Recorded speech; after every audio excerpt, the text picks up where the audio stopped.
great foreign participants. Sri Lanka which language? English. English में क्यों? English, Nepali, Hindi का सब तीनों we had one GTV, no? What this English, this Indian television. In the beginning, then they had the news items. They used to language 2, 3, 4 languages. It was sometimes very difficult to understand what the news was telling. Sometimes I may use that formula also, using Nepali, Hindi and English. But anyway, since we have participants from other South Asian countries, I think it's better to speak in English. Perhaps my Nepali friends will be with me. Number one, today's agenda is transition, democratic transition in South Asia, particularly with a special reference to Nepal.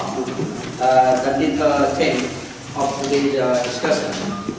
And sometimes, as a student of political science, when I try to see Nepalese political development, I think that sometimes I will say, we are on a permanent transition. Because our transition never ends.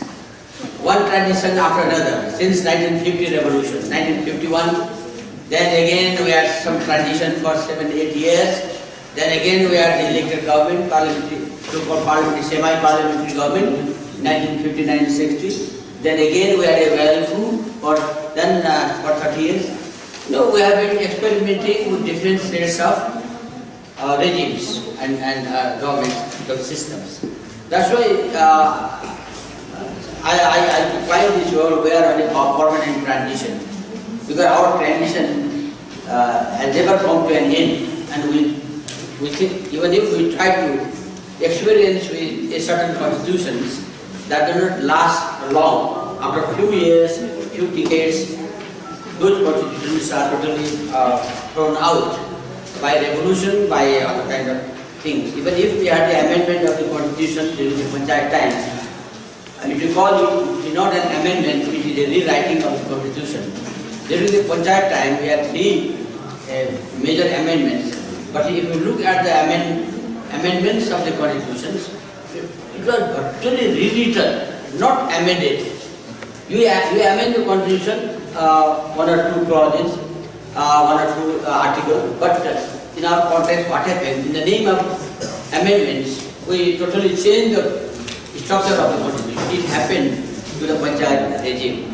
1990, 91, we are 1990, we introduced another constitution that is based on multi-party system. That also could not continue, because it could not address the problem. And moreover, why our transitions do not last long? Because we have been experiencing the different sets of government system. That is one of the reasons that we don't have any evolutionary process. It is not evolution. When we talk about constitutionalism, evolution is a must. If you do not go for evolutionary process, then of course there will be a sudden jump. I always call Nepalese history, political development history, as a jump based on jump theory of politics. Sometimes we jump from this regime to another regime. But now we don't know where we land if we do not have a constitution. We don't allow it to evolve, to endure after a long time. That's why when we talk about transition, what kind of transition? Permanent transition, short-term transition, long-term transitions. It is also very difficult to define in our context. Transition means very short period. You have to transit through the area. If you go to any destination, you have to transit at the airport. You have to transit for the timing. You have to wait there. This is just a short-term period. It is not a long-term kind of arrangement. But in our context, look here at the present situation. We had a revolution in 2006. We overthrew monarchy. We had in our constitutional assembly. We could not make the constitution. The last constitution assembly was dissolved. Now we have another. Again, we are struggling for drafting the constitutions. That's why I don't know, even if we have the constitution tomorrow, whether we'll be allowing it to continue for a long time or not. That's why there are certain uncertainties because of the typical socio-cultural, political, historical backgrounds. Those factors actually impinge on the nature of the constitution, durability of the constitution. That is, we are not confident of ourselves. I am not a political science student, I am not confident. Even if we have a constitution tomorrow, or we will go for election, whether we will allow it to evolve or not. If we don't allow it to evolve, then again we have to invite another change, and then there will be another transition. That's why sometimes it's very difficult in our context. We cannot compare our situation with India. We cannot compare our situation with the United States. We cannot compare our situation with other stabilized liberal democratic systems. Because of our own forces, the composition of political forces, background, actors, behavior, political culture, all these things determine the nature of politics in this country. That's why sometimes, of course, that's a transition. What we mean by transition in South Asia. Now India is the only country, even if it has gone through the trial and tribulations, it has gone through the period of emergency, it has gone through the period of coalition government, but India has been able to maintain it and stabilize the democratic process. Now there is a government headed by the BJP leader, Narendra Modi, because he commands a majority. That is a good thing, and because even if we did not expect that India would have this majority government, we expected some kind of coalition type of government, but the whole predictions went wrong, because now they have the majority government and it is there for a period of 5 years. If it wins again, and it will continue. More or less, India is the only country, and I also give credit to Sri Lanka, because Sri Lanka, in spite of changing constitutions from parliamentary to presidential type, then again semi-presidential type, but still, India, Sri Lanka has been able to stabilize its system. There are many comments, many criticisms about the presidential authoritarianism, etc., etc. But I don't say, because many Sri Lankan intellectuals can say that now we have presidential authoritarianism because the president is very powerful. They have presidential parliamentary type, presidential parliamentary, more presidential than parliamentary elements in Sri Lanka. It is not semi kind of thing. It is much more presidential, at least in India. That's why if you go to Pakistan, now Pakistan 18th amendment try to change the situation, try to convert into more or less parliamentary presidential type. Much more parliamentarian than presidential in Pakistan today after the 18th amendment. If you go to Bangladesh, now they have a parliamentary system, but they have no opposition. Opposition has boycotted. The Bangladesh National BNP is out of parliament. It didn't contest the elections. Even then, they have the election. They have been able to stabilize the system for the time being. But I hope that they will continue it in spite of some difficulty. That's why, of course, these are the main countries. There are other Maldives. They have the presidential system, presidential system, and ours, because we are contesting. We are trying to figure out which political system is going to suit us. That also determines.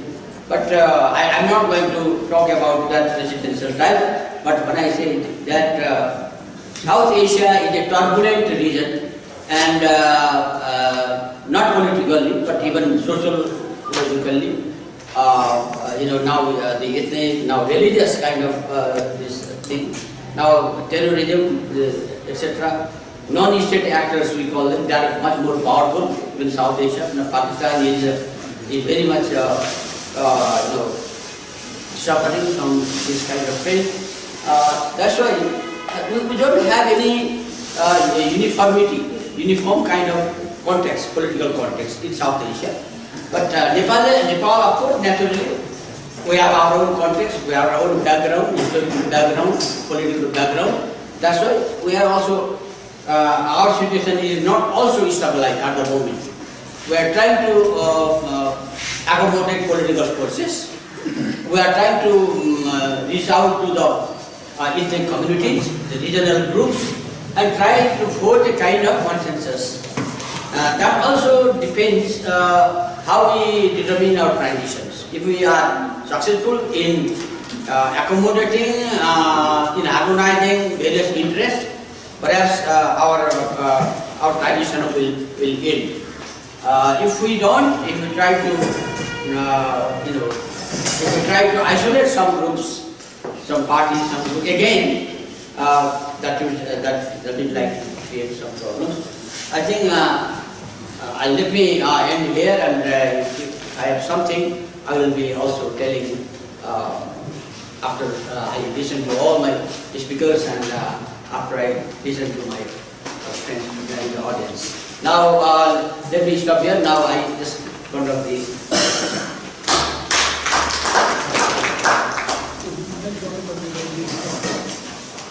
I will keep the course my opinion. Arjun Thapa. 10 minutes.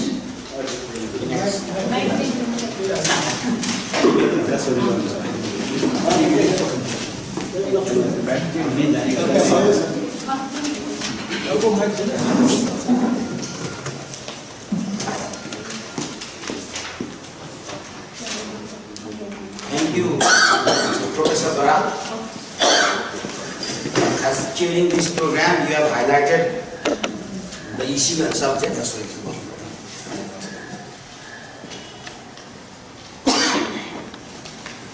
I am being the first speaker.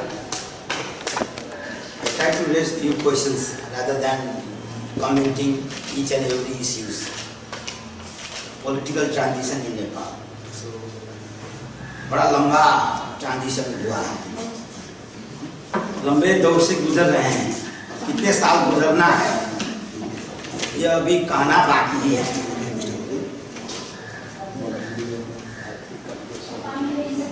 एक बात तो तय है कि इस transition को हम लोग सेफ लैंडिंग करेंगे तो एक खुशहाल नेपाल बनाने की ज़्यादा देर नहीं लगेगी, क्योंकि इतने ज़्यादा मुद्दा इश्यूज उभर कर आया है, भले ये संहिता के मामले में हो, पॉलिटिकल सिस्टम के मामले में हो, पहचान के मामले में हो, क्योंकि नेपाल विविधता भरा देश है।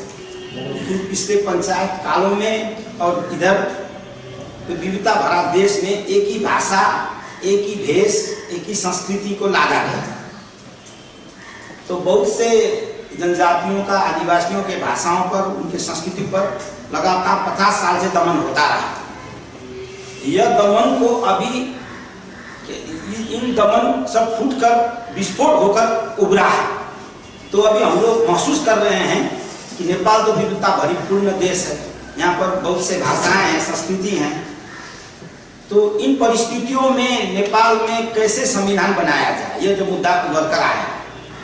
पिछले संविधान सभा से हम लोग संविधान बनाने में चूक गए, तो दूसरी संविधान सभा, पिछले संविधान सभा के जनमत को देखते हैं तो परिवर्तनकारी शक्तियां जो संहिता के पक्षधर, जो गणतंत्र के पक्षधर थे, वह ज्यादा जनमत लेकर पिछले संविधान सभा में थे।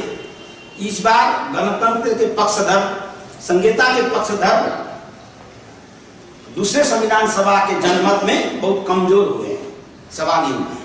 अब रही बात हम लोगों के बहस का मुद्दा, विवाद का मुद्दा, हम लोग कर रहे हैं फरवरी में ही हम लोग का संविधान जारी करना है, ये कोई डेडलाइन नहीं है। ये संविधान सभा 5 साल के लिए निर्वाचित हुआ है, अभी 1 साल बीता है, 4 साल बाकी है, और बहस को आगे बढ़ने दीजिए, बढ़ाने दीजिए, और फिर और इस बहस को आगे बढ़े। कोई डेडलाइन फरवरी में यह कहा जा रहा है कि फरवरी में संविधान जारी होना ही पड़ेगा, वो भी अगर कंसेंसस से, सहमति से नहीं हुआ तो मतदान के जरिए भी होना चाहिए, यह एक बात। दूसरी बात, अगर फरवरी में संविधान जारी नहीं होगा तो क्या होगा कि जो इसने सरकार चला रखी है, जिसकी नेतृत्व में सरकार है, उसको सत्ता से बाहर होनी चाहिए। यह बहस भी शुरू होगी फरवरी से। इसलिए अभी एक बहुमत की सरकार बनी है, इसमें हम लोग का कोई एतराज नहीं है, जनमत है, वो बनने दीजिए, उनको 4 साल चलने दीजिए। सवाल कितना है कि संविधान सभा में सहमति के जरिए आता है कि नहीं आता है, इसको अंतिम प्रयास किया जाए। यह बात है। कल ही अब हम लोग अभी चाय पर बात कर रहे थे, नरेंद्र मोदी जी सहमति के संविधान कहे हैं। बेसिकली वो तो वही है कि सहमति के संविधान के जरिए प्रयास किया जाए। जितने स्टेक होल्डर हैं जो संविधान सभा के बाहर भी हैं, उसको भी अगर सहमति में लाया जा सकता है तो प्रयास किया जा सकता है। देश माओवादी के नेता पंपा घोषाल जी आने वाले थे, वो आई नहीं। उन लोगों ने राउंड टेबल कॉन्फ्रेंस की बात की थी, यह बात मान ली भी गई, एक दिन के लिए राउंड टेबल रखा भी गया कि राउंड टेबल जिसने मारा, जिसने इस प्रस्ताव किया, जो संविधान सभा से बाहर का राजनीतिक शक्ति है, नेकपा डैश माओवादी, उस राउंड टेबल को कहा कि धक्का बताकर उसने वो राउंड टेबल को बहिष्कार कर दिया। राउंड टेबल भी ऐसा बनाया गया, एक दिन में राउंड टेबल का कॉन्फ्रेंस शुरू हो और अंत भी वहीं पर हो, जो निकलेगा निकलेगा। जैसा कि ये कॉन्फ्रेंस हुआ, अपना अपना राजनीतिक दल अपना अपना भाषण करते रह गया, राउंड टेबल कॉन्फ्रेंस में सभी का अपना विचार आ गया, बस शाम को थपड़ी मारकर राउंड टेबल कॉन्फ्रेंस खत्म। ऐसी राउंड टेबल कॉन्फ्रेंस की कल्पना की गई।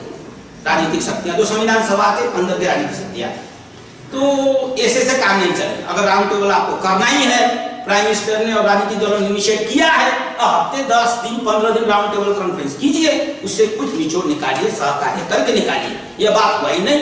और संविधान सभा के बाहर की शक्तियों को भी हम लोग नहीं ला रहे। अब जहां तक संविधान सभा के अंदर की राजनीतिक शक्तियों की सवाल है, मुद्दा संघीयता और राजनीतिक व्यवस्था की है। गणतंत्र को, अब इसको गणतंत्र को आपको संस्थागत विकास करना है, यह एक बड़ी चुनौती है। और संघीयता और गणतंत्र मूवमेंट से आया हुआ मांग है, जनता के पीपुल्स मूवमेंट से निकला हुआ मांग है, जिसको स्थापित करना है आगे आने वाले दिनों में। तो अभी राजनीतिक दलों में बहस क्या हो रही है, संघीयता में कितना राज्य हो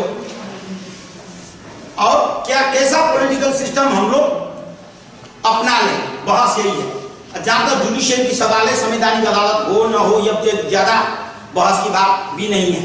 अब दूसरी लड़ाई है पहचान की। पहचान तो सभी का है, मेरा अलग पहचान है, कपिल सर का अलग पहचान है। तो पहचान की जब सवाल आता है, जो लोग पुराने से वहां पर आदिवासी लोग रह रहे हैं, उनके नाम पर प्रदेश का नाम रखा भी गया, तो कहा जाता है कि जातीय द्वंद्व होगा। भारत में नागालैंड है तो जातीय द्वंद्व तो होगा ही नहीं, तमिलनाडु है तमिलों की है।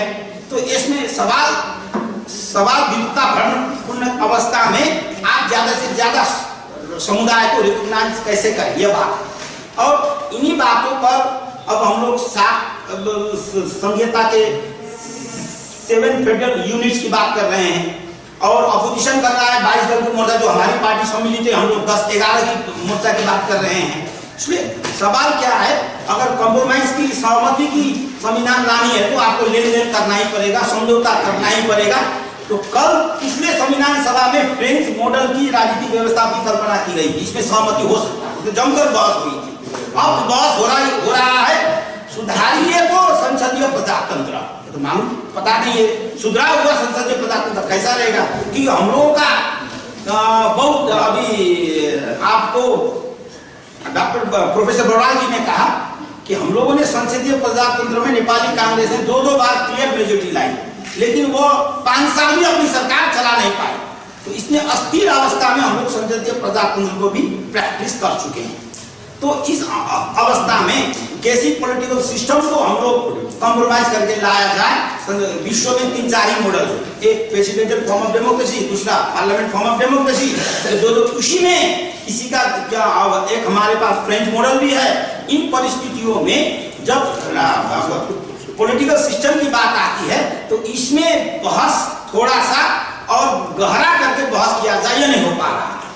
राजनीतिक दल अपना अपना अड़ान को ले लेते हैं, लेकिन कंप्रोमाइज में आने के लिए लेन देन करना पड़ता है, वहां पर लेन देन में चूक जाते हैं, यह सवाल है। अब रही बात संघीयता के हक में भी हम लोग कहते हैं कि सामर्थ्य पहचान से फेडरेटिंग यूनिट्स राज्यों को तय किया जाए, प्रदेश को तय किया जाए, इन विषयों पर ही बहस की सवाल है। तो मुझे यह लगता है कोई डेडलाइन न हो, 4 साल बाकी है, बहस और किया जाए और कंप्रोमाइज समझौता के सहमति के लिए एक निचोड़ में लाने के लिए हम लोग क्या करते हैं कि डेडलाइन आगे रख देते हैं और जल्दी जल्दी 2-2 घंटा बहस करते हैं कि बात नहीं मिला, निष्कर्ष नहीं हुआ। आज भी वार्ता हुआ 2 घंटा वार्ता निष्कर्ष नहीं, तीसरा दिन भी वार्ता होता है 2 घंटा वार्ता डिस्कस नहीं। सीरियस डिस्कशन हम लोग अभी भी नहीं कर रहे हैं, सीरियस डिस्कशन अभी नहीं कर रहे हैं, इसलिए हम लोग व्यंजन भी नहीं कर पा रहे हैं।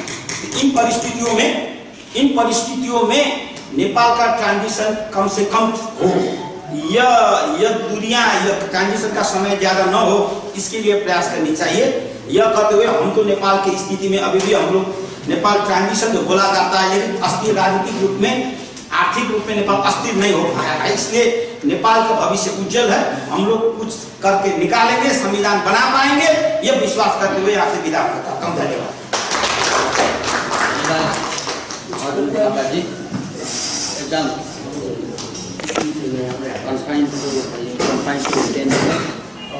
Now we have another.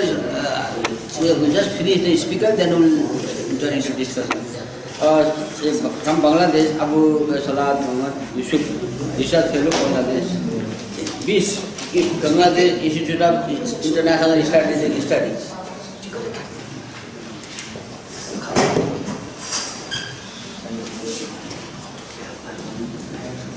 Thank you, sir. Respected chair of the session and distinguished participants and distinguished audience, good morning to all. My presentation will be mainly focused on democratic challenges in Bangladesh. I have talked to have them say that you can focus on Bangladesh, considering that Bangladesh is also in a political transition. थोड़ा mic में बोलिए।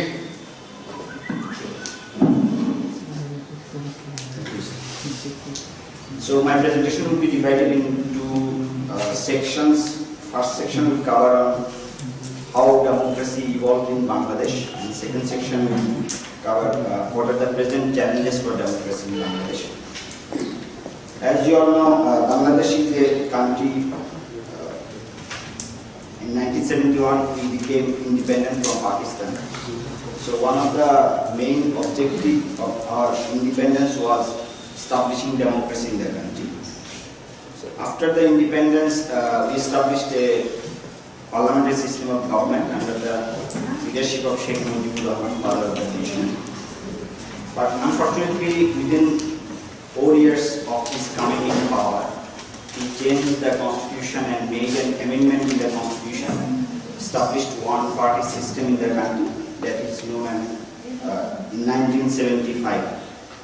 So later he was killed in 1975, we all know it. But later he continued de facto military regime by General Rahman, and mainly General Zia.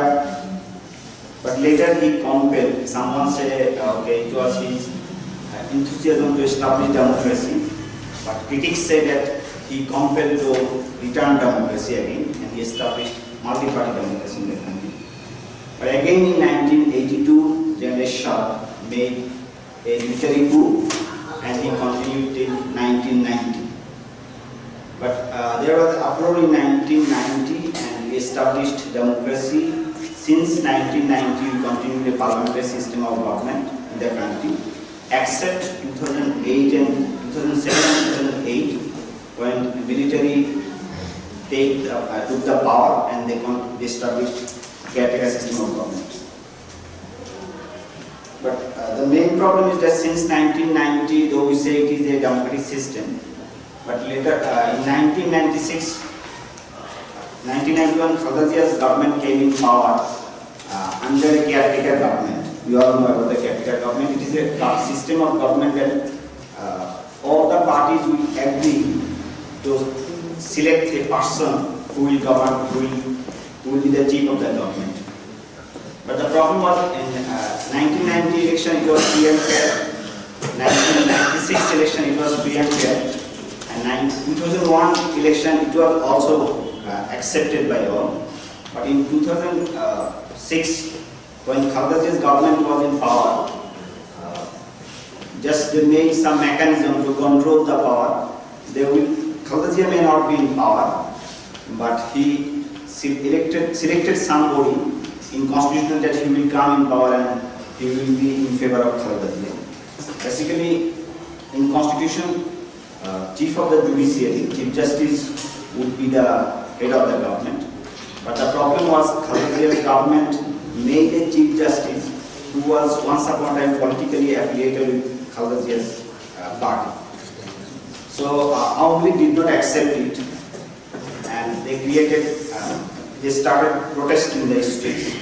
Later, Khaleda Zia, it was a military coup in 2007, and 2007 to 2008 was continued by the military. De facto military, but there was a chief of caretaker government, but it was mainly controlled by the military. So in 2008 election, it was accepted almost by international community and all, but Khaleda Zia said that it was not a free and fair election again. But normally, it was assumed that when Sheikh Hasina completes her regime, she will give power to the caretaker government for a free and election. But she did not do that. Rather, he changed the constitution and made an amendment saying that if caretaker government continues power, then military comes in power. So don't accept caretaker government. Rather, we will hold election as any other democracies continue elections. So it was, when political party comes in power, it is normally a system, I would say culture, that political democracy becomes politicized, police forces become politicized, military becomes politicized, as well as business people becomes politicized. By and large, media also becomes politicized, because those media are not supporting the government will create some problem for them. And some media are closed during the Sheikh Hasina government as well as earlier Khaleda time. But when Sheikh Hasina changed the constitution, deleting the caretaker government provision, Khaleda Zia declared that she will not participate in the election. So suddenly, it was scheduled in January 2014, election would be held. But there was an election. The main opposition, Khaleda Zia's government, did not participate in the election. And we had a 300 seat in parliament. But Sheikh Hasina managed former military ruler Shah to participate in the election to show that other oppositions are participating.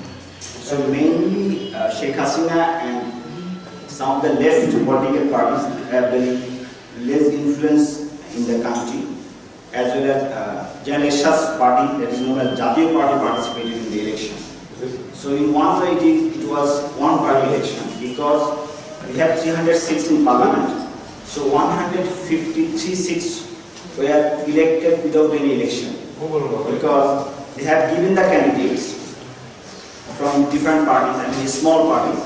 Then Awami League or Sheikh Hasina's party managed to withdraw the candidacy of other parties. So 153 seats were elected without election. But people criticize it in one way. It is if a democracy 153 seats is not, has no election, how it can be a inclusive election? As well as international community, particularly USA, China, USA and European countries raised their voice for inclusive election. But certainly two important partners of Bangladesh, India and China, did not raise any question. Rather, their position is they support the internal system of Bangladesh. Why I am mentioning it, because if you see in case of Bangladesh, by and large, international community has also very interesting role, I would say, considering that if election comes, top leaders of all the parties normally communicate with USA. It is sometimes very visible, but in case of India, it is not so visibly coming in the public. But media sometimes give reports that okay, India has a role in the democratic process of Bangladesh. But officially, India never says that India is doing intervention in the internal politics of Bangladesh. So, in this context, what are the present challenges for democracy in Bangladesh?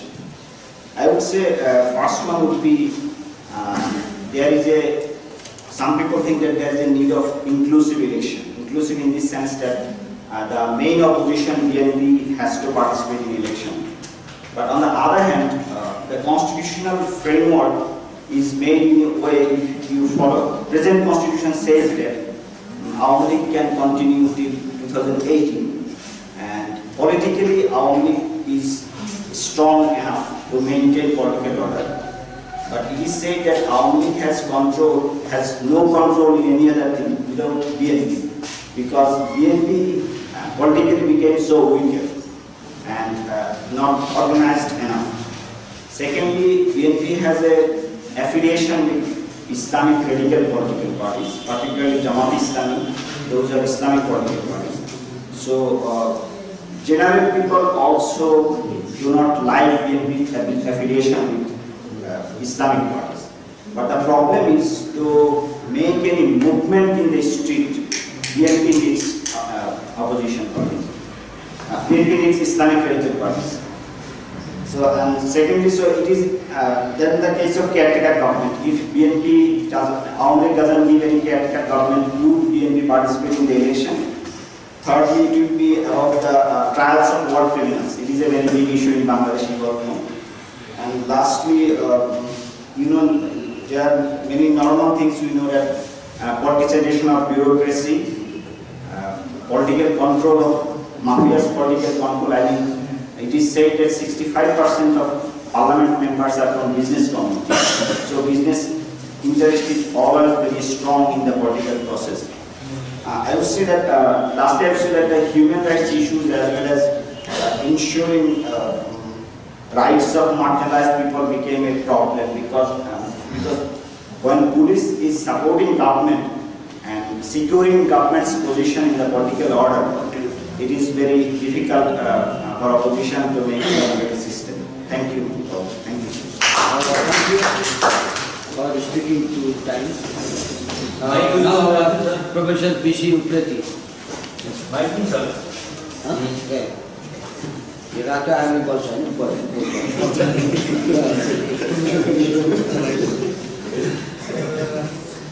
Upreti साहब अपना परिचय थोड़ा परिचय नेपाल के speakers में Nepali expert from India audience should know that let me introduce आपने India कह दिया तो हिंदी में बोलूं या अंग्रेजी में बोलूं? नहीं ये उप्रेती जी को तो आपका आदेश सब मानते नहीं professor B.C. Upreti he is a professor at the University of Rajasthan University. Now he is retired, but he is not tired. He is retired, but not tired. He is always writing and moving around, attending seminars, conferences. A very, very busy person. He has written a lot of books and articles on Nepal and South Asia. Professor Rajiv and dear friends, in fact, I was here for 2 different programs, and Uddhav made it possible for me to join all of you, and I'm so thankful to the organizers for giving me this opportunity. Now, a short note, as was said by the chairman, I came to Nepal for the first time in 1980 when I was a student, and since then I have devoted almost 35 years to understand the Nepalese politics as a student of South Asian politics. I was professor of political science at the University of Rajasthan, South Asia Studies Center, director of South Asia Studies Center for nearly 15 years, and now I am senior fellow at the Vivekananda International Foundation in Delhi. And recently, I have also been awarded as Emeritus Fellow, and when I go back from here, I will join probably in the same institution, South Asia Studies Center, as Emeritus Fellow for a couple of years. Now, coming to this theme of today's discussion, and let me first make it clear that, my long years in trying to understand the Nepalese politics, I developed a kind of affiliation with the people in Nepal, because I have been visiting this country 3, 4, 5 times in a year at times. So that way, whatever I say about the transition, the politics, the nature of the political dynamics in Nepal, I say it out of my heart as a student of Nepalese politics specifically, but then more than that, as a person who is concerned about what has gone wrong with the democracy in Nepal, what has gone wrong with the process of democratic politics in Nepal. So that way, whatever I say about the transition, it should be taken in that spirit, not otherwise. And moreover, as I have been, there have been misunderstanding about my visits to Kathmandu and other places. Whatever I say is strictly in the perspective that I am only concerned about the political future, the democratic transition in Nepal, nothing more than that. Now, before coming to the main point, I will also contend 2, 3 things. One is that democracy is such a complex subject. In fact, if I say it rather more in a different way, I will say that we have never been able to understand as what is democracy. Can anybody tell me that there is one single definition of democracy where there is a consensus within a larger group? And unfortunately, it has always been a subject of convenience. What suits me, I define democracy accordingly. There is always a conflict whether democracy is creation of superstructures or democracy is a value or a system of, or is it a political system or a social system in a larger perspective. So because of that confusion, because of that dichotomy, we have always taken a leverage out of this kind of confused situation. And due to that leverage, a system of governance in Nepal is a democracy, a system of governance in Bangladesh is a democracy, a system of governance in Pakistan is a democracy, and that way in many parts of the world. But we have never tried to realize that what is democracy after all. The Musharraf's democracy, or the democracy in Maldives, or King Mahindra's democracy in Nepal. How do we define democracy? This is one. Secondly, I wish to contend this point that, how long do we talk about the evolution of democracy? We are no more in an age of the evolution of democracy in Europe. Days are gone. This is a highly technocrat society. We are living in a system where we don't have time. We don't want to look, to wait and see. We need a system today itself. So that way, to talk about evolution, there is no future of evolution. Therefore, I will not accept this point that we are still, everybody, even one life is not sufficient for you to evaluate, to evolve out of a certain situation. The people, the society, the state, it looks forward for a definite and strong system. To say that how long people will, that stage has gone.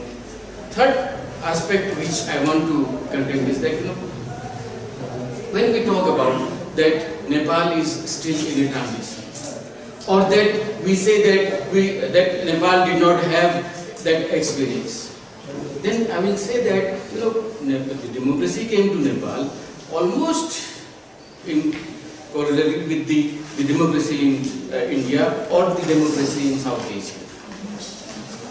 Therefore, to say that we are still in transition, then every country is in transition in South Asia.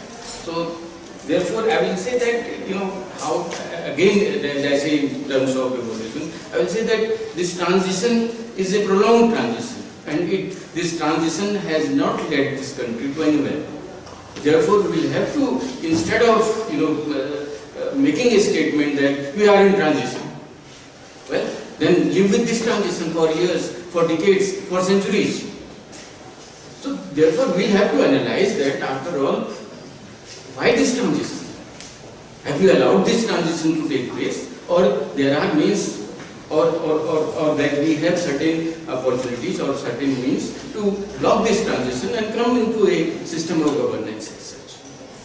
Now, talking about the democracy in Nepal, see, as Professor Baral has already mentioned about that, there are different phases of democracy: the 50s, the panchayat system, 90s, and now then the real transition, real challenge of democracy in Nepal. And all these phases, there were certain definite conditionalities. Number one is that if you look ever since 1948, when the first constitution was framed for the people of Nepal, which was never implemented, then 51, 59, 62 and 90, except the 2007 the present interim constitution, all the constitutions were framed according with the wishes of an authoritarian political elite. That was the first blocking point. Then secondly, during this whole, and there was not a, there were in fact, despite the fact that I know, and everybody here knows that there were political parties, there were political groups, there were political interests, but then they were never effective in that way where a structured political system takes place. The whole panchayat system never allowed the political parties, the organized political activities. Then unfortunately, another aspect that maybe it is a bit more critical issue that I am taking place, the Nepalese ruling elite for the last 50 years never tried to look at the Nepalese state from an integrative perspective. While we talk about the Madhesis, while we have always been contending a very large geographical area vis-a-vis the state of Nepal. So we never tried to look at the Nepalese state from a definite integrative process. Then the social transformation, the economic transformation. And lastly, I will say that even today, well, we can talk about federalism, we can talk about secularism, we can talk about the system of governance, but then more important issues which we don't talk, for which we have paid, for which the democracy in Nepal has paid, is social transformation, the inclusiveness, the economic transformation. I think they are more relevant, more important issues, and unless until we make definite political arrangements to cope up with these realities of the Nepalese society, we will not be able to sustain democracy. Thank you. Thank you. Now we have adopted 3 language formulas.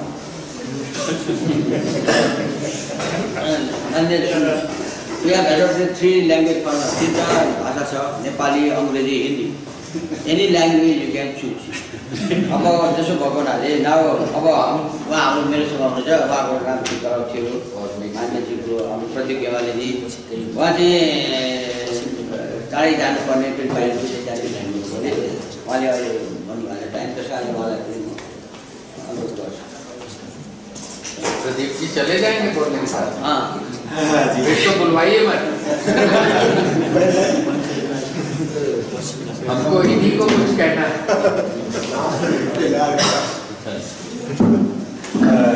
Thank you, Madam Sir. Distinguished speakers in the dais, Professor Obredi, Vijay Pratapji, and friends from Nalur, and fellow participants.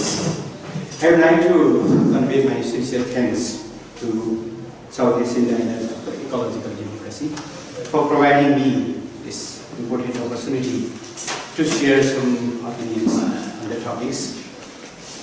It is really a very important discussion, I think, because it is going to be held as a sideline or as a parallel event of the official PSAARC summit. And it means that some topics are not discussed under the formal PSAARC forum, especially the issues of people, issues of the marginalized community, issues of the real democracy. For that, we have arranged such type of platform. So I think it is very, very important. It is indeed a matter of satisfaction that South Asian region is gradually heading towards the democracy.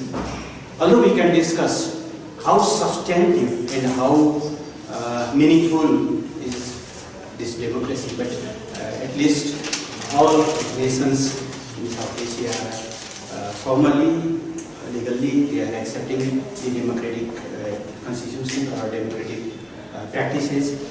And now it is the big challenge, as you have mentioned in your banner, how to shift this democracy towards a comprehensive and substantive democracy from a corporate form. I think, as Professor Upredi just mentioned, there are a lot of definition of the democracy, and in this forum, in this house, I think we all are in favor of such type of democracy which is really meaningful, which is really representative of the working class, marginalized groups, women, Dalits, and those who are underrepresented so far in these state organs. So that type of discourse on the substantive democracy is very, very useful for us. So far, the challenges of the democratic transition in Nepal are concerned. Very important points were raised by Professor Boral. We all know we are in transition from monarchy to republic, transition from violence to peace, transition from unitary state to federalism, transition from the formal type of democracy to inclusive and such type of democracy which incorporates the social justice and transition towards prosperity from poverty. But still, the transition has not been concluded yet. And nowadays we are very, very scared and concerned that this transition will gain the potential of delay, prolonged type of transition, and which can create new threats, new risk to newly emerged democracy. I just want to share, draw your attention about the very recent activities, whatever, in the name of the Hindu state, re-establishment of the Hindu state, of split of the CPN Maoist and a group led by Mr. Netanyahu Chan, taking up again the starting of the new phase of violence. So that type of extremism are gradually getting momentum. So if the transition further prolongs, if the transition further delays, then the challenges of the reverse of the big political changes and the achievements of the popular democratic movement of the 2006 are under threat. So we should be very, very careful in that regard. To conclude the transition, the main challenge before us is how we can promulgate the constitution at the stipulated time. Mr. Arjunji said, and I agree with him that yes, the Constituent Assembly has 4 years of tenure, but only the legal meaning is sufficient. Politics is associated with the moral bindings as well. And we, all the political parties, there was no any exception. We all political parties unanimously accepted and declared that we will produce a new constitution before the 22nd January of 2015, it was the commitment done by all political parties, and people will be very, very frustrated if we do not fulfill our commitments. And at that case, excuses will be increased for that type of extremist forces. So first of all, I would like to request all the political parties to reaffirm their commitments, to be honest on their commitments to produce a new constitution up to 22nd January of 2015. Yes, there are different type of contentious issues on the constitution, different type of definition of the democracy, different type of definition of the federalism. We are divided, and I think it is quite natural in democracy. If there is no any type of contention or division, there will be no any type of multi-party. If there is multi-party, then there are the multiple type of ideologies and perceptions. But are we really ready to have any compromises?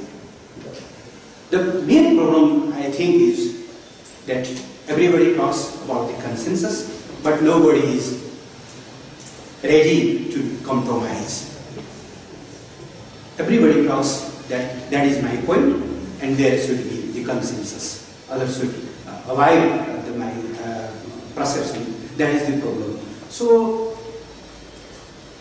the main focus should have been concentrated what type of democracy we are going to establish now. I think if the new constitution cannot guarantee the proper representation of the social groups, if it cannot provide the social justice for the working class, if it doesn't guarantee the structure and arrangement for the proper representations of the women, Dalits and other groups, then what type of federalism we say, what type of whatever name we can provide to the federal units, it doesn't matter. The real socio-economic issues and the structure, the essence of the state is more important for me. If the real content of the state doesn't transform, then how many numbers of the federal units, what names, what type of political system, it doesn't matter. It cannot guarantee the expectation of the people. So let us discuss about the democracy which can guarantee the social justice for the women, social justice for the Dalits, social justice for the working class, which can guarantee, which can make a linkage on the one hand the universal values of the democracy, and on the other hand the socio-economic and cultural rights for the people. That type of blend, that type of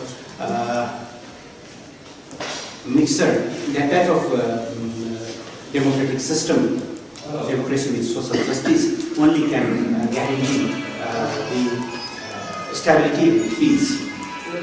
So we are trying our best to have a general consensus on the contentious issues in Constitution. But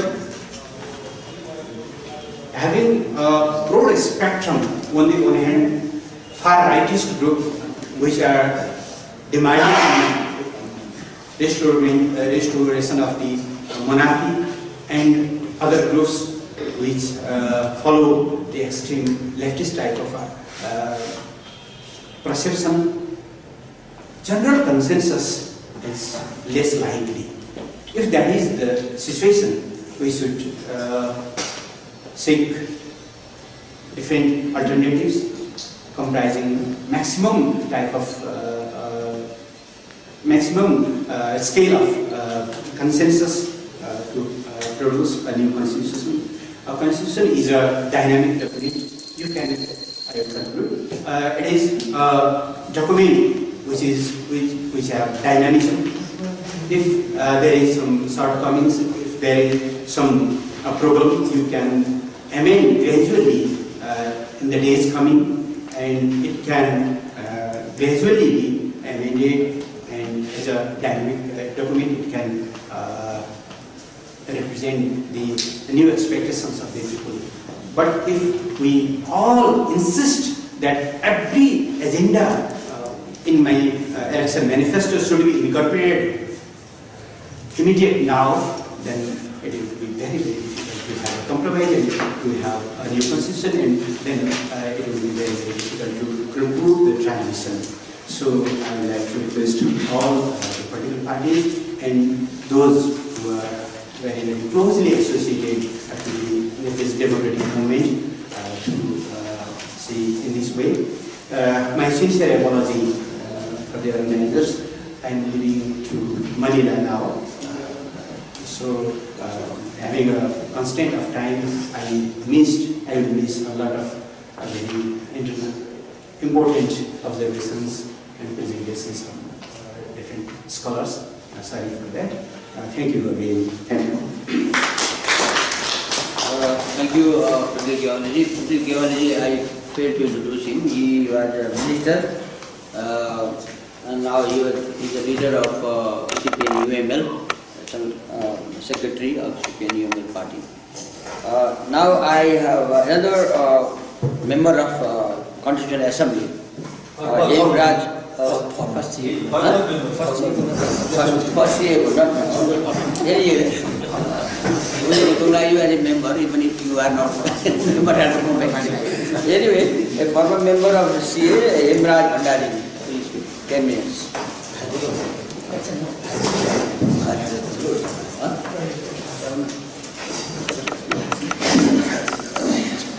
Thank you, Dr. मैले चाहिँ नेपाली कुरा राख्ने professor अगाडि अलिकति अप्ठ्यारो जस्तो हाम्रो issue जे छ खास गरेर नेपालको सन्दर्भमा सङ्क्रमणकाल र यो लोकतान्त्रिकरणको प्रक्रियाको कुरा गर्दै जाँदा हामी के देख्छौँ भने 2007 सालको वरिपरिबाट नेपालको लोकतान्त्रिकरणको प्रक्रिया सुरुवात भएको छ। यद्यपि त्यो 10 वर्ष 7 सालदेखि 17 साल बिचको त्यो 10 वर्ष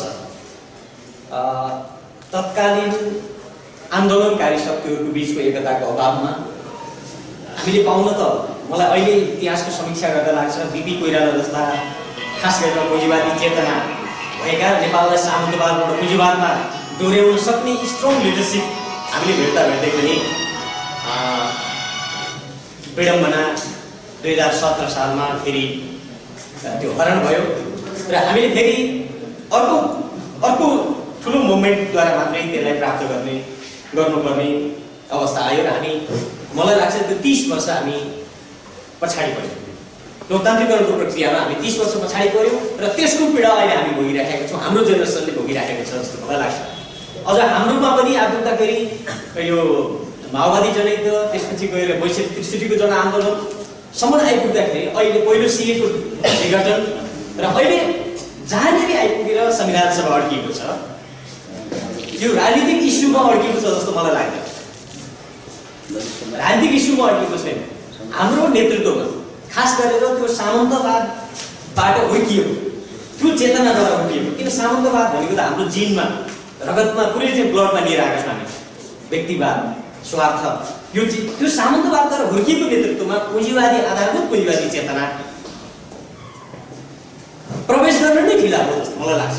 किनभने हामीले यसो दोस्रो ल्याङ्कका नेताहरू अहिले प्रतिनिधि जानुभयो, त्यो शान्ति प्रक्रियाको सन्दर्भमा आउँदाखेरि हाम्रो रमेश लेखक, प्रदीप व्यवहारी, उहाँहरू मलाई लाग्छ त्यति बेलाको 7 दशकबाट निकै निर्णायक भूमिका खेल्ने नेताहरू। हाम्रो महाराजीहरू आदिसँग बस्दाखेरि हामीलाई दियो भने यी इस्यु एकैछिनमा हामी हल गर्छौँ भन्नुहुन्छ। एकैछिन यो अहिले नै संविधान सभामा अड्किने इस्यु हामी हल गर्छौँ भन्नुहुन्छ, तर माथि गइसकेपछि शीर्ष नेताहरूको गएपछि फेरि भनिदिन्छ। कारण के हो भन्दा त्यहाँ इगो छ, त्यहाँ अलिकति स्वार्थ छ, अलिकति प्रतिद्वन्दिता छ र मुख्यतया त्यहाँ सत्ता बाँडफाँडको लडाइँमा मिलिराखेको छैन, पावर गेममा चाहिँ त्यहाँ मिलिराखेको छैन जस्तो मलाई लाग्छ। किनभने इस्यु ठुलो कुरा चाहिँ संविधान सभामा जे पनि अड्केको छ, खास गरेर सङ्घीयताको सन्दर्भमा पहिलो संविधान सभाले टोकिसकेको छ पहिचान र सामर्थ्यका आधारमा, पहिचानका साथ सामर्थ्यको आधारमा के चाहिँ पुनर्संरचना हुन्छ टुङ्गिसकेको छ सैद्धान्तिक रूपमा।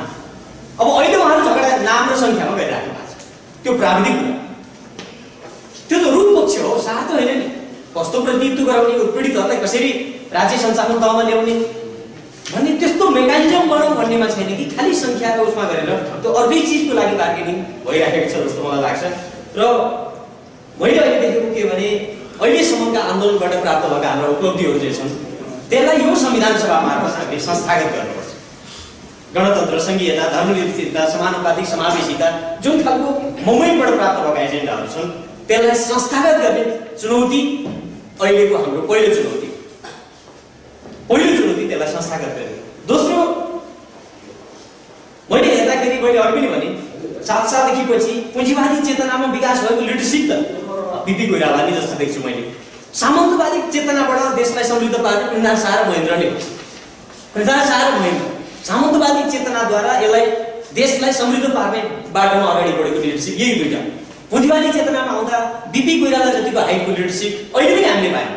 अब अलिकति समाजवादी चेतनाबाट आउँदाखेरि माओवादीको नेतृत्वलाई त्यो चान्स थियो, प्रचण्ड बाबुरामजीहरूलाई त्यो चान्स थियो, त्यो अवसर उहाँहरूले गुमाइसक्नु भएको छ, त्यो चान्स गुमाइसक्नु भएको छ। यो तीनटा आइडियोलोजीको कोडबाट हामीले हेऱ्यौँ भने यही नै हो। किनभने पहिलो त देशको व्यवस्थापनको कुरा गर्दा, लोकतान्त्रिकहरूको कुरा गर्दाखेरि त्यो आइडियोलोजीको कुरा पनि सँगै आउँछ। तर अहिले भर्खर हामी हिजो आज हेऱ्यौँ भने त आइडियोलोजिकल डिफरेन्सेस पनि छैन दलहरूको बिचमा। किन अब प्रचण्डजी र गच्छेदारजीको राजेन्द्र महतोजीको बिचमा सहकार्य हुन्छ, मोहन वैद्यजी र कमल थापाजीको बिचमा सहकार्य हुन्छ। अब कहाँ छ आइडियोलोजिकल ग्याप? छैन। तपाईँ जीवन व्यवहार र संस्कार संस्कृतिमा हेर्नु भने के पनि फरक छैन। तिनीहरूको उठ बस, रहन सहन, खानपान, हामीले आदर्श मान्न लायकको नेता एकजना पनि देख्न नसक्ने जस्तो स्थिति। हामी पोलिटिक्समै छौँ तर हामीले आदर्श मान्ने, हामीले गर्व गर्ने हो यस्तो पनि लिडरसिप भनेर गर्व गर्ने लिडरसिप हामीले भेटायौँ। मलाई लाग्छ इन्डियाको पनि त्यो प्रोब्लम भोगिरहेको जस्तो लाग्छ लामो समय कि गान्धी र नेहरू पछि अलिकति मोदीजीले त्यो चान्स पाउनु भएको छ इन्डियामा। उहाँ पनि अग्नि परीक्षामा हुनुहुन्छ, कति सक्सेस हुने थाहा छैन भन्दा एउटा कालखण्डमा लिडरसिपलाई खास बेलामा चान्स चाहिँ आउँदो रहेछ। त्यो चान्स गुमाएपछि मलाई लाग्छ हामी सबैले त्यो दुर्घटनाको पीडा चाहिँ भोग्नुपर्ने रहेछ। हामी त्यही पीडा भोगिरहेका छौँ। मलाई लोकतान्त्रिकरणको प्रक्रियाको कुरा गर्दाखेरि यही पीडामा हामी गुज्रिरहेका छौँ अहिले लिडरसिपको क्राइसिस। अब दोस्रो, राजनीतिक अधिकार, आर्थिक सामाजिक रूपान्तरणसँग जोडिएका इस्युहरूमा हामीले कुरा गर्दै जाँदा पछिल्लो पुस्तामा, उदीयमान पछिल्लो पुस्तामा जति धेरै व्यवस्थापति विश्वास बढ्छ त्यति नै डेमोक्रेसी बलियो हुन्छ, स्ट्रङ हुन्छ। जति विश्वास बढ्दैन हुँदैन। त हाम्रो पुस्ताका 50 लाख मान्छेहरू, युवाहरू चाहिँ अहिले खाडीमा निराश हुँदै, कोही निराश हुँदै निराशाको कारणले, कोही बेरोजगारीको कारणले हिँड्नुपर्ने विडम्बनापूर्ण अवस्थामा हामीले टालटुल गरेर 3-4 पार्टी मिलेर संविधान बनाए पनि त्यो पुस्तालाई विश्वास दिलाउन नसकेसम्म फेरि पनि लोकतन्त्र चाहिँ संस्थागत बन्दैन। अघि यवाली सरले पनि भन्नुभयो प्रचण्डजीले हतियार बिसाउँदैमा मात्रै शान्ति हुँदैन रहेछ। किन? अर्को प्रचण्डको तयारी भइसक्यो नि, विप्लवजी त उता एक्स्ट्रा कुरा गरेर थालिसक्नुभयो। किन? हामीले द्वन्द्वका कारणहरूको समाधान गर्नु पर्यो। अहिलेको संविधान सभा मार्फत द्वन्द्वका कारणहरूको समाधान गर्नु पर्यो हामीले। अरूबाट कुनै हल हुँदैन। द्वन्द्वका कारणहरू के छ? गरिबी छ, अभाव छ, या सामाजिक, जातीय, क्षेत्रीय, धार्मिक विभेद छ। त्यो भन्दा मुख्य कुरा राज्यको मूल प्रवाहमा हामी सबै अटाउँछौँ भन्ने कुरामा आशंका छ जनताको विभिन्न तबकालाई। त्यसलाई विश्वास दिएपछि मात्रै यो लोकतान्त्रिकरणको प्रक्रिया अगाडि जान्छ र यो राजनीतिक अधिकारहरूले प्राप्त गरिसकेपछि मात्रै आर्थिक सामाजिक रूपान्तरणतर्फ देश जान्छ। जब हामी आर्थिक सामाजिक रूपान्तरणतर्फ जाँदैनौँ त्यो पुस्ता आउँदैन फर्किन। तर अब हामी आर्थिक सामाजिक रूपान्तरणमा गयौँ है भन्ने भयो भने मलाई लाग्छ पछिल्लो पुस्ता ज्यान पार्न लाग्छ। के हो? त्योसँग उसको भविष्य जोडिएको छ। त्यसैले अहिले मैले देखेको लोकतान्त्रिकरणको प्रक्रियाको सन्दर्भमा कुरा गर्दाखेरि हाम्रो नेतृत्वको सोचमा रहेको कमजोरी, मतलब पार्टीभित्र पनि हामी विद्रोही, पार्टीभित्र पनि हामी लडिरहेका छौँ उहाँहरूसँग, उहाँहरूको त्यो प्रवृत्तिको विरुद्ध लडिरहेको छौँ। तपाईँहरू अघिल्लो पुस्ता अहिलेको मुख्यतः कङ्ग्रेसको के अरे सुशीलजी, एमालेको ओलीजी, हाम्रो माओवादीको प्रचण्डजी, उहाँहरूको पुस्ता जो छ नि उहाँहरू मात्र फेलियर होइन, उहाँहरूले त के गर्दै हुनुहुन्छ यो दोस्रो पुस्तालाई पनि हाम्रो के अरे हाम्रो लेखक दाइहरू प्रतिज्ञावादीहरू उहाँहरू पुस्तालाई पनि फेल बनाउँदै हुन्छ, हाम्रो पुस्तालाई पनि फेल बनाउँदै हुन्छ। उहाँहरू फेलियर भयो भने यद्यपि उहाँहरूले थालेको यो प्रोसेसमा उहाँहरू सफल हुनुभयो भने अनि त्यसपछि च्यालेन्ज चाहिँ हाम्रो लागि हामीले सक्छौँ कि सक्दैनौँ यो लोकतान्त्रिकरणको प्रक्रियामा मुलुकलाई अगाडि बढाउन हामीले सक्छौँ कि सक्दैन भन्ने अर्को अग्निपरीक्षामा पछिल्लो पुस्ता आउँछ। तर अहिले त उहाँहरूले यो पछिल्लो पुस्तालाई ढोका बन्द गरिदिनु जहाँ पुरै गरिदिनु, न त क्रस गर्न सक्ने न त उहाँहरूले पहल लिने भन्दा अहिले विडम्बना हामी चौतर्फी रूपमा जनताको तर्फबाट वा नागरिक आन्दोलनको सबै तर्फबाट लोकतन्त्रप्रति आशा र विश्वास भएको हामी सबैले त्यो नेतृत्वलाई छिटोभन्दा छिटो यो कोर्स पुरा गर्न दबाब दिनु जरुरी छ। त्यसै मात्रै हामी अगाडि जान सक्छौँ र समकालीन विश्वमा हामी प्रतिस्पर्धा गर्न लायक हुन सक्छौँ भन्ने मलाई लाग्छ। धन्यवाद। Let me summarize what Mr. Bhandari said, just in brief, because I cannot give detailed reporting. Number one, he talked about the capitalist consciousness that is much more contributory to the nation building process, and he also talked about our feudalistic background of Nepali society, and he also said that the problem lies with the top leaders, not with the other leaders or the subordinate leaders. Only there is a problem within the top leadership of parties. That's why they have their own ego problem, and they are in competition for power. That's why that lies the problem. Then he also talked about the very crucial issues of today's Constitutional Assembly, the identity and capacity. How to federate the country, on what basis? Then the former Constitutional Assembly had recognized that basically identity and capacity will be taken into consideration while drafting the constitution, and he also said about it. Then he says there is no ideological clarity because every party is having alliance with another party, irrespective of any ideology. The ideological ambiguity is there. Then he also talks about the pangs of today's Republican democracy, because we have pangs of democracy because we are not able to reach kind of conclusions with regard to the nature of the constitution, drafting of the constitution. That's why that is pangs of Republican democracy. We are struggling for it. Then if there is no assurance to youth, perhaps our stability will not be guaranteed. Our leaders are not able to assure the younger generations. Then he talked about the causes of conflict, active result. The causes of conflict, because on what basis there is a struggle going on, or inter-party or even inner-party, inter-party and intra-party conflicts. And unless we try to resolve these suspicions, try to remove the suspicions of the other major stakeholders, it will not be, there will be no transfer of power, or there will be no transformation, real transformation in accord with the spirit of 2006 revolution. And that's why there is a struggle within parties also. Each party has its own problem, inbuilt problems, and there is a struggle within parties. That is more or less, this is the summary of his presentation. Now I have Professor Kapil Shrestha, and Kapil Shrestha is in the Department of Political Science, University.